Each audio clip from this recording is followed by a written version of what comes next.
This is Inspector Toolbelt Talk.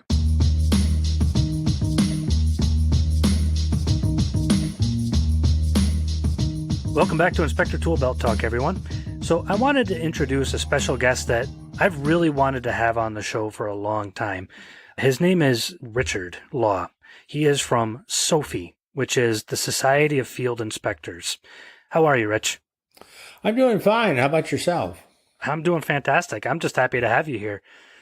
Couldn't have been more timely. I don't know if you keep an eye on what happens in the home inspection industry, but I gave you a little bit of an insight into it.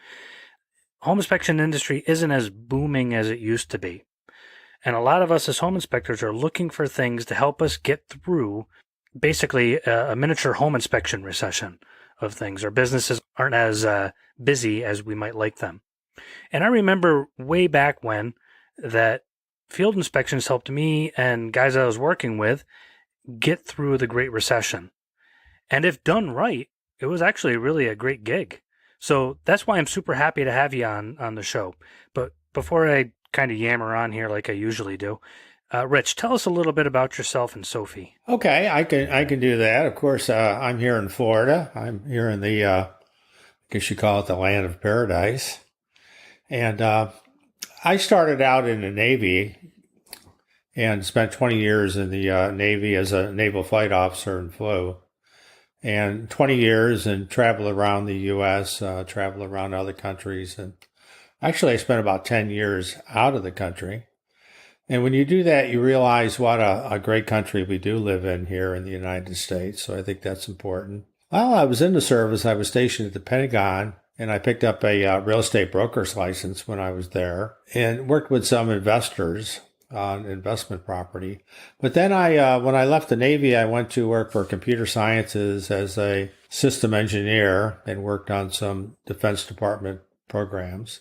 After that, I went to a company called E-Systems, which was purchased by Raytheon, and again worked for other programs that were all defense related. Mm-hmm. And then when I left E-Systems, which was Raytheon then, I had my real estate license, my broker license, and I got more involved with that. So being a broker in real estate, I got very much involved with the home inspections, the home inspectors, and knew what they were doing and how they would help the buyers of real estate. I also got involved with doing some field inspections and some property preservation. And I did both of those because they were kind of related to, my real estate brokerage. And then I took in, while doing an inspection, someone said, "Hey, Rich, you know a lot about it. Why don't you just create a membership or create a database and get going with that?" So I did that back in the late 90s and just built it and built it and built it up. And today we've got about 8,500 members. Oh, wow. And we probably get a little over 50 members now just about every week. Membership's going up a little bit because the economy's slowing. People are just looking for ways to make some extra money. Notary signings are down. Less people are going to church, so we get some pastors that do field inspectors. If you look at home inspections in different areas, in the northern climates, it always slows down in the wintertime when it gets cold and snowy. So there's a slowdown there, and I know a lot of home inspectors that concentrate on field inspections during the cold winter months. Maybe for our listeners, some of us know what field inspections are. I obviously do. I've done them for many years. We'll get into the bad connotation that they sometimes have, but just for the overall quick overview, what's a field inspection when we talk about that? Well, it varies over a very, very large area. I once started to write down descriptions of all the inspections that were out there and got up to about 250. And just this week, I learned something new, and I do that pretty much every week. There's also an inspection that's done on the food trucks. Mm-hmm. The food trucks are out there, and they do a lot of cooking in the food truck. So they have, they have gas, they have electric, a lot of materials that come off the grill that are filtered out and go up into a filter usually. So there's cleaning schedules that have to be done. They have to be noted that they have been done.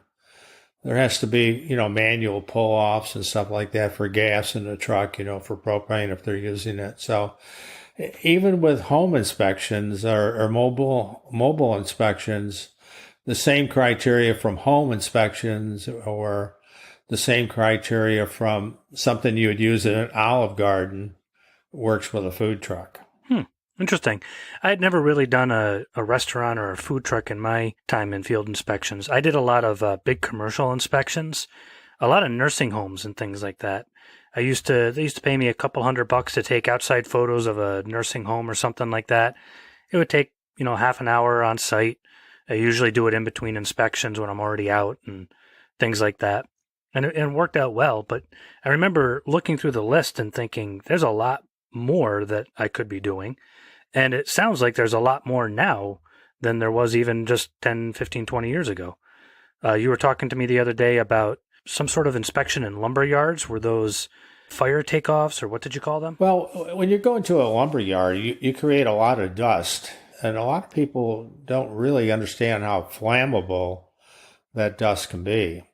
So one of the biggest problems there is controlling sparks.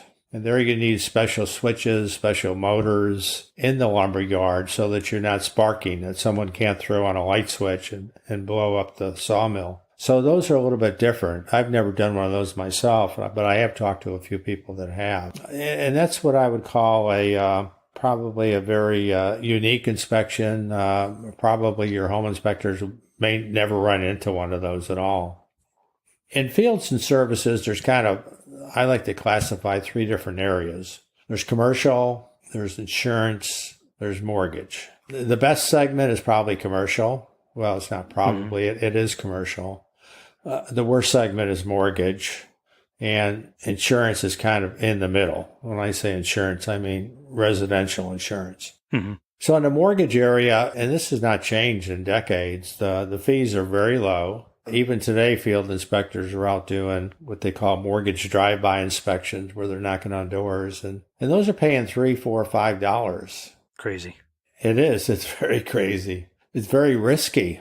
When you knock on a door, you never know what's on the other side of a door, and a lot of people today are losing their homes, losing their vehicles because of the downturn through no fault of their own in many cases, and so knocking on a door is just not a good idea. So we purposely really exclude the mortgage inspections. Our database is set up with the hiring firms, at least, so that we don't get involved in that segment. And we can do that for the simple reason is membership in SOFI is free. It's free to the inspectors. It's free to the companies. So when something is free, we can really control it. Whether someone is listed in our database depends upon us and not them. If we know that they don't pay a lot, if they know that segment's got a really bad reputation, we can easily exclude them. If I started taking membership fees from companies, and, that becomes tougher. If someone's willing to pay me a big fee to become a member, a hiring company, it's kind of hard to turn them down. But when membership is free, it's very easy to turn down the companies that just don't have a good record, just don't pay a lot. And we get that through feedback from inspectors too.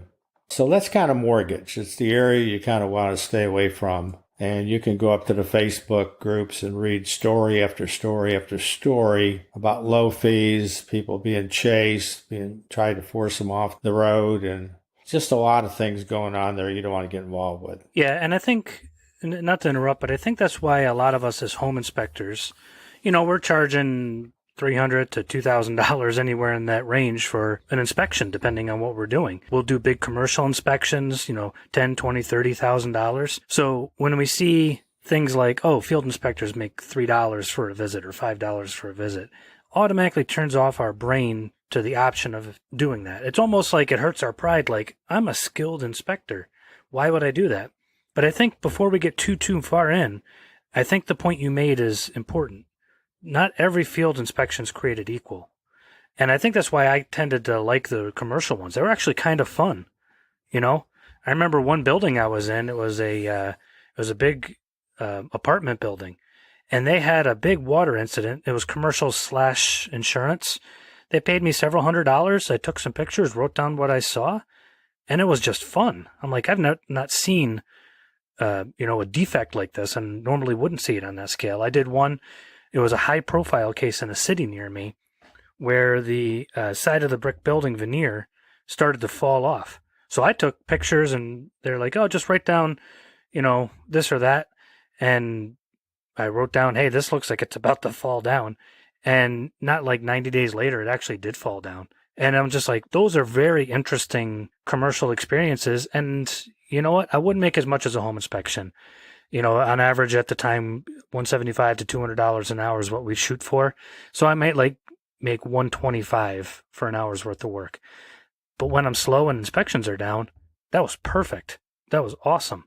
Not every inspection is going to be like that. Sometimes you're going to be like, oh, okay, well, I took this inspection and I made $50, but it's not the end of the world. But those $3 to $5 inspections, that's really what turns inspectors off. Yeah, they would. But, sometimes you're going to run into the situation where they say, well, we have lots of inspections for you. They pay between $5 and $200. And then once you start talking to them, you find out that 99% of them pay $5 and 1% pay $200. So you got to be careful you don't get lured in, so to speak. And the best way to do that is just avoid the mortgage stuff. So let's move to the top. Yes, sir. If I were going to do it today, what would I do? Okay, knowing all the background for a couple of decades. I think, the commercial stuff is good. It's the best. It has a very large range, okay? There's a lot of stuff that you can do without having the technical background that you and your associates have. But just going out and doing something like a business verification, maybe a residential draw inspection, or what they call a progress report, maybe a lease inspection, maybe a collateral inspection. There's a lot of stuff that's kind of in the, I'd say probably the $40 to $60 range. And a lot of that stuff takes, maybe 10, 15 minutes on site. Something like a business verification would be easy to do, probably 10, 15 minutes. A draw inspections with, I think you've said you've done before, probably take 10 or 15 minutes on site and not a lot of photos. I've done commercial draw inspections where I took no photos, made no reports. I just called the company asking it and gave them a verbal report, which took about 5 minutes. So those are the kind of the very common ones that pay pretty well for a short amount of time on site, a short amount of little paperwork involved.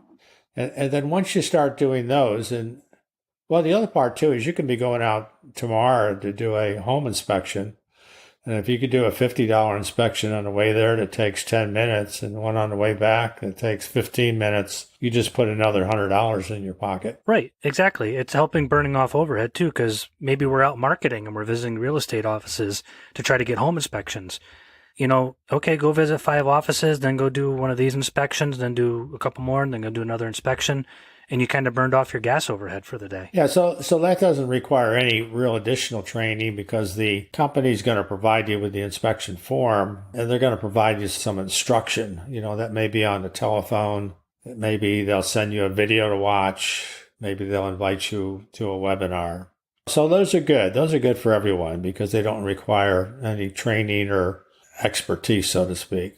With home inspectors, you kind of have an advantage because you like to look at problems. Well, that's your whole job, really, is identifying problems. Yeah, exactly. So you're looking at problems, okay? A little bit about electricity, electrical, and plumbing, and roofs, and flammable materials, combustibles, mold, mildew, all that stuff. So when you get into the higher level of commercial, well, there's 2 parts to it. I guess the part I've been most involved with is what they call commercial insurance loss control. And that's where you go into a commercial facility. It could be a very small one. It could be a dollar store. It could be a very large one. It could be a large Hilton hotel. And there you're not, what you're looking at is risk. You're looking at fire sprinkler systems. They need to be on. They need to be, if they're a wet system, they need to be pressurized. There are dry systems out there. I've never seen a dry fire sprinkler system, but there are dry ones. So you need to know a little bit about fire sprinkler systems. You need to know about ISO construction classes. What is the building ISO? Is it joisted masonry? Is it fire resistant? Because all that makes a big difference on fire damage. Mm-hmm. You know, an insurance company looks at joisted masonry as a bigger risk than fire resistant. Yeah. That's just the way it is. So you're looking at ISO construction classes. You're looking at things like trip and fall hazards. You're looking at commercial cooking equipment. If you're going to a hotel or a restaurant that cooks, you need to know that. To give you an idea, I did the Radisson Hotel a number of times over in Cape Canaveral, Florida. We did it as part of training. Of course, we didn't have access to the whole hotel because we didn't ask, and we didn't want to let them know we were inspecting it. But there again, you can determine a lot of things from the fire sprinkler systems just by walking in rooms. You can determine how much of the area is covered by fire sprinkler systems. You can go out to the pool, which is an important thing to look at. And there you're looking at self-locking, self-closing gates.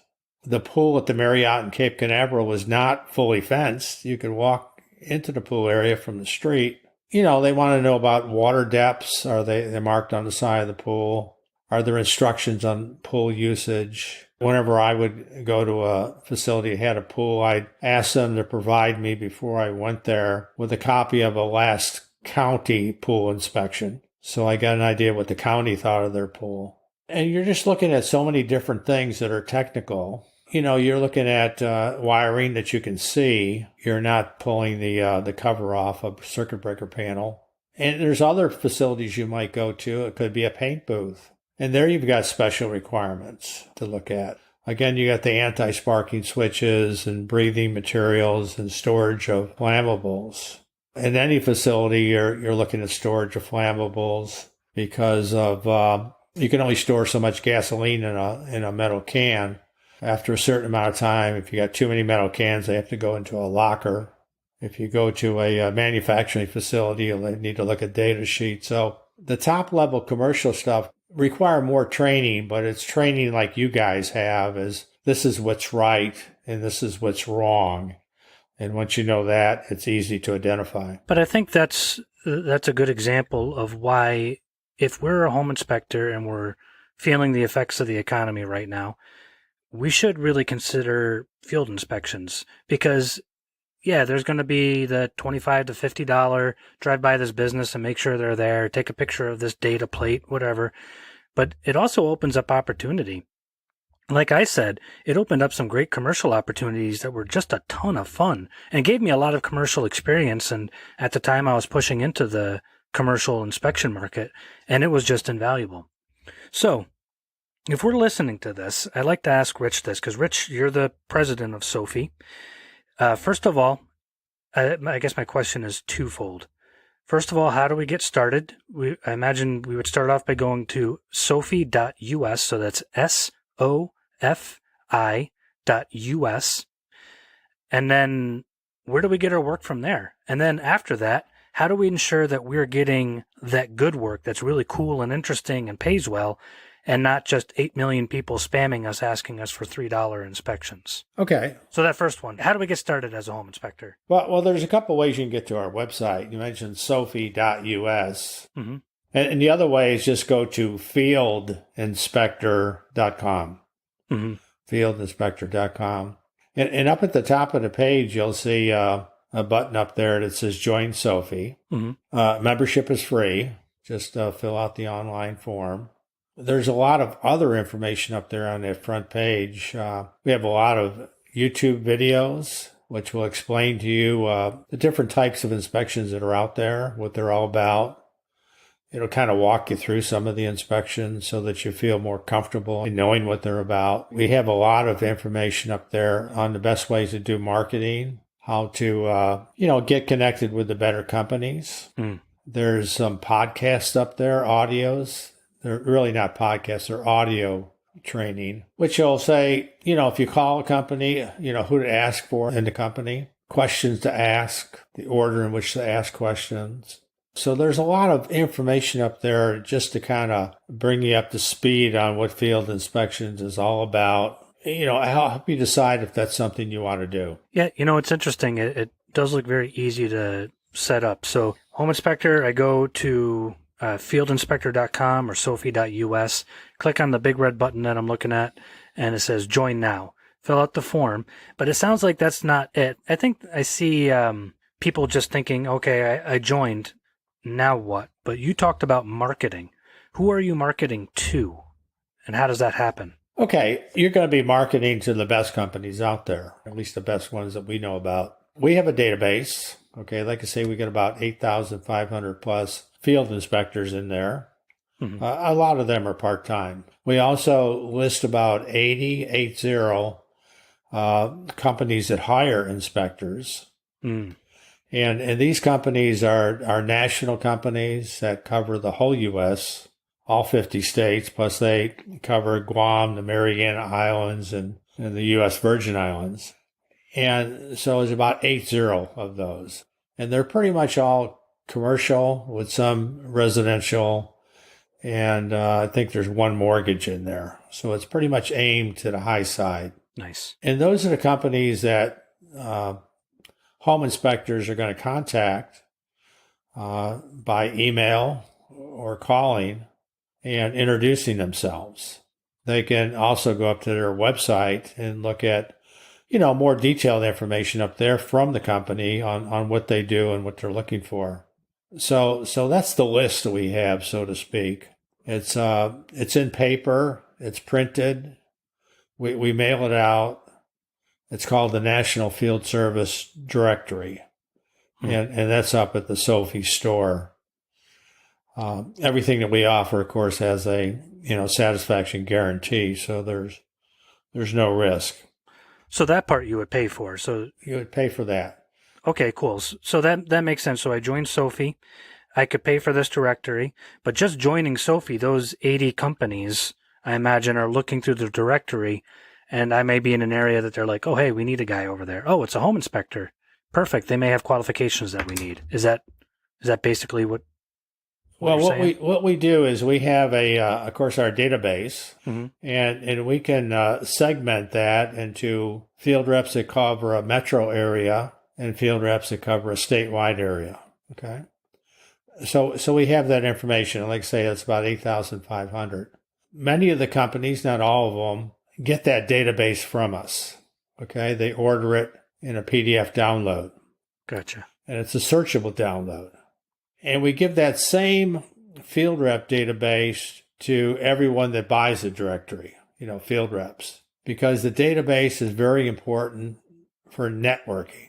I've talked to field inspectors. In fact, I've talked to a lot of them that have never talked to another field inspector. And that's really a big loss for them. Same thing with home inspectors. You probably have some home inspectors out there that probably never talked to a home inspector, another one.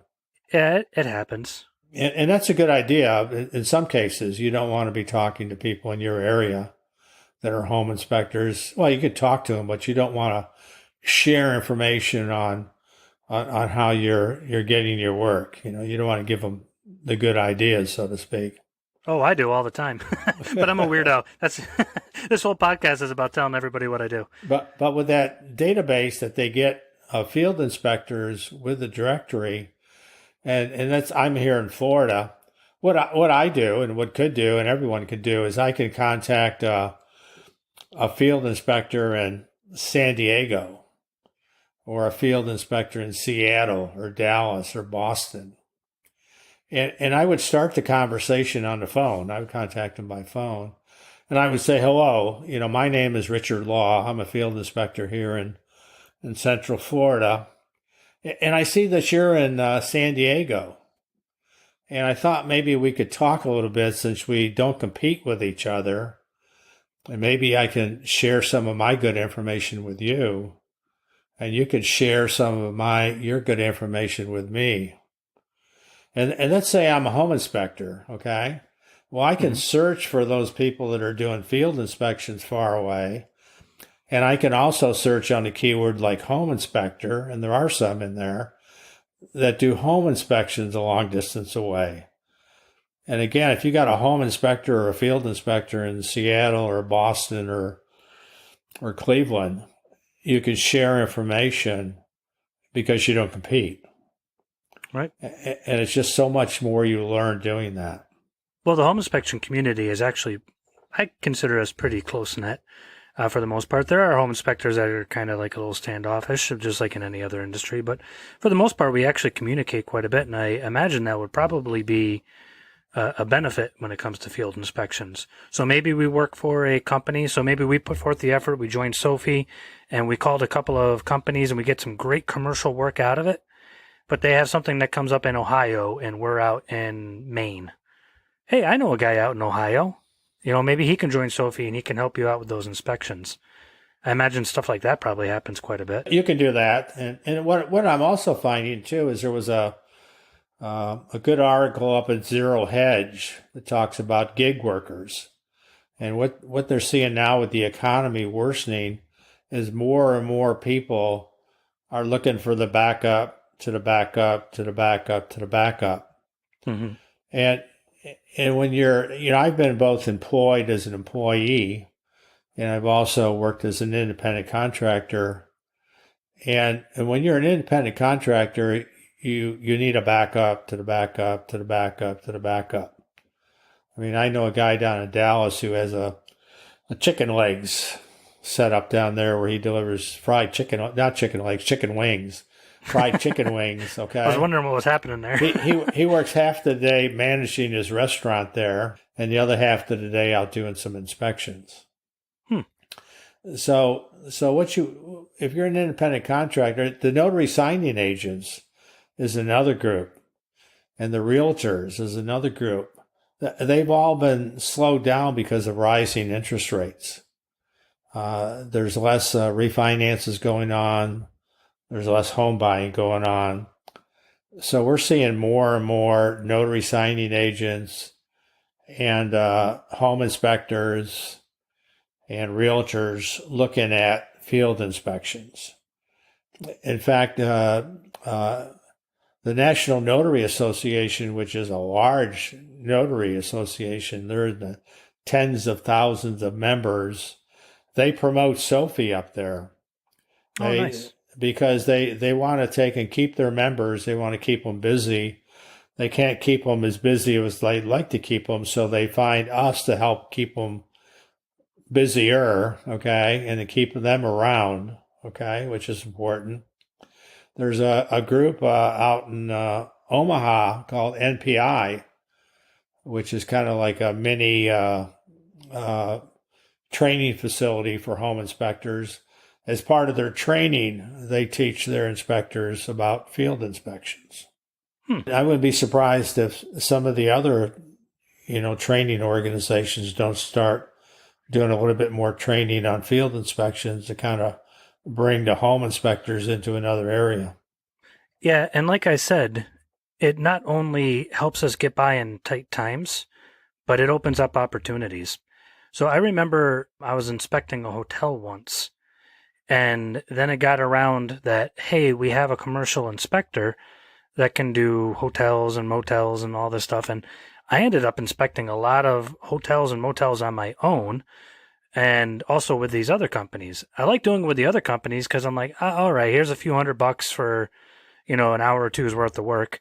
I would do a hotel or motel on myself and it'd be several $1,000s and sometimes several days, It just created opportunity, you know what I mean? So I think it's something that we should, as a home inspection industry, get out of our mind. Like you said, Rich, get those $5 inspections, not even in the arena. Go for the good stuff. And you never know. If it helps us get through these tough times, cool. If not, maybe next winter, maybe it'll help us get through that tough time. Or maybe we get injured and we can't climb up on roofs for a few months. Can we supplement that with some drive-by inspections from, Sophie and things like that? Yeah, you can. And you can also move to higher levels, too. Yeah. The companies you're going to be working for that we are affiliated with are kind of middleman. Mm-hmm. They're working for the big insurance companies, the Hartfords and all them. So you're in the middle, so you get less money. But over a period of time, it may take you a couple of years even, you can start breaking away from those middlemen and start working for the big, really highly protected properties and move to higher levels where you're working directly for an underwriter. Now, the person I got all my training from was a fellow by the name of Jim Julian. And he worked at ISO. He taught at ISO. This guy really knows commercial insurance loss control. And he does the big, highly protected properties, the big properties in Manhattan. He'll do light manufacturing facilities. He's traveled for underwriting companies over to Europe and Asia. He's really known for his experience, and he's really highly needed because if you got a big property, you want to make sure you're covering everything. Mm-hmm. And I was working with him, and I've got his training, by the way, on video and manually printed and on PDFs up at our Sophie store. But the thing was with him, he would share a lot of information with me on how much he was making, what he was doing to make more money. And he would show me some of his reports that he did. So I can remember one report, and I says, how much did you get paid for this? And he says, well, I got paid about $8,000 for it. I says, wow. I said, that's good money.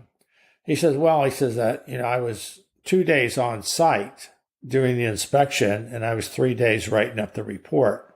So it was $8,000 over a week. It wasn't a day. Still, that's a good week. So it's still not bad money. Yeah. So that's what the commercial insurance loss control is all about.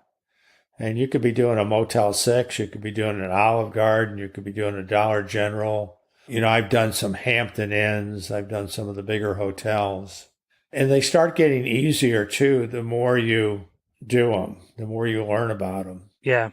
For me to go to a Hampton hotel, I would ask for information before I got there. I would like to look at any of other inspections that the county did.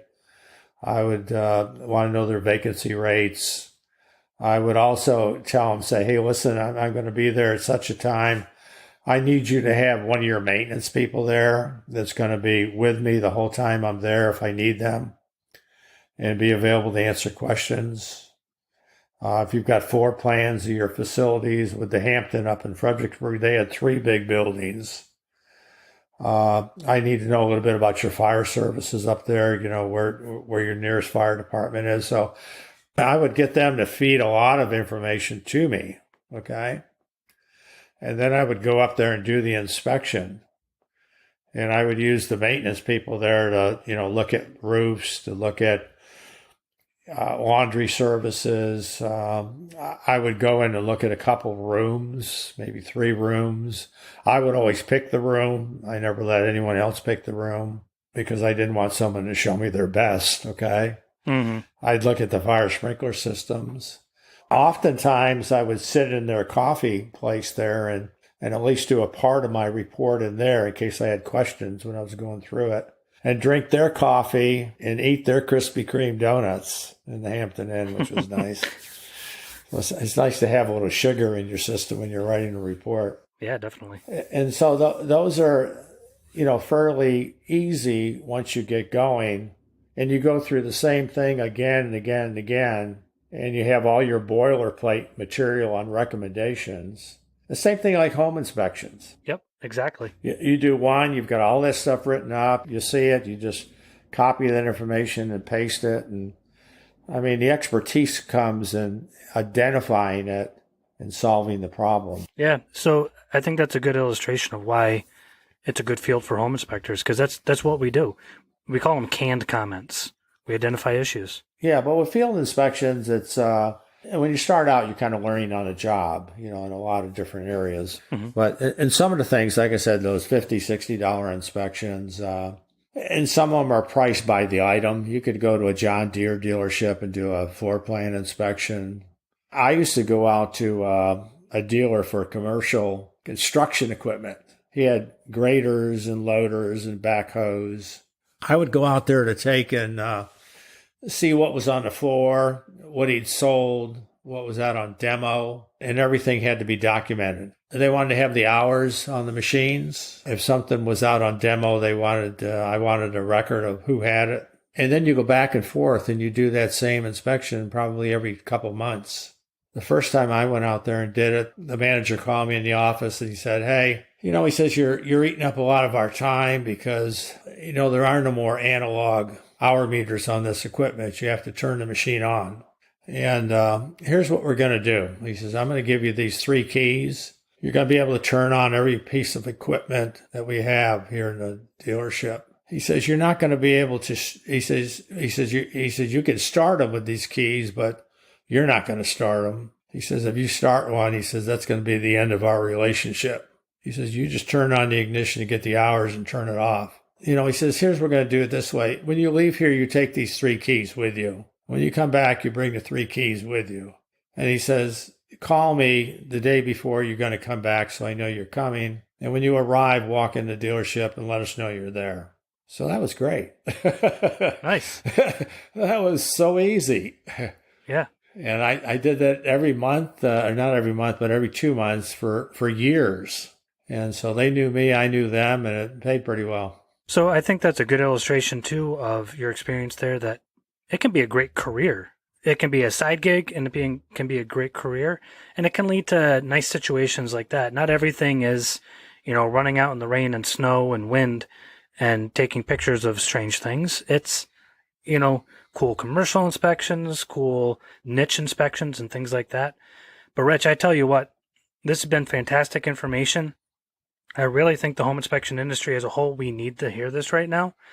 And hopefully you get some people that'll be calling you. If you go to the contact us page on sophie.us, Rich's phone number is right there. You can sign up right there, and I can vouch for the program. I've been on it. It works great. Single inspector firms, multi-inspector firms. It's a great way to get through this economy. And we also do a lot of resumes for home inspectors that are involved with field inspections too. You got a copy of the resume we just did for that Tampa home inspector, right? Yeah. I saw that. It's a very nice resume. So you might want to share that with some of your associates there. Yeah. So if you need a resume to send to these companies that you're calling, Rich sent me a copy of one that I made for a home inspector recently, and it was beautiful. So you can order that right on sophie.us as well. So Lots of resources. Spend some time there. If you have time this winter, rifle through that whole website, join, and give it some time. Don't just knock it out at the beginning saying, no, this isn't going to work for me. Thank you again, Rich. Okay, well, take care. And like I say, get out there and start building up another side business. Things may slow down more in 2023, so just kind of be ready. Thank you. Great advice. On behalf of myself, Ian, and the entire ITB team, thank you for listening to this episode. Don't forget to hit that subscribe button so you can catch our future episodes as well. And if you have any feedback, please send us an email at info@inspectortoolbelt.com. Also, don't forget to check out our brand new app for home inspectors, scheduling and report writing all in one easy-to-use app. Check it out now at inspectortoolbelt.com.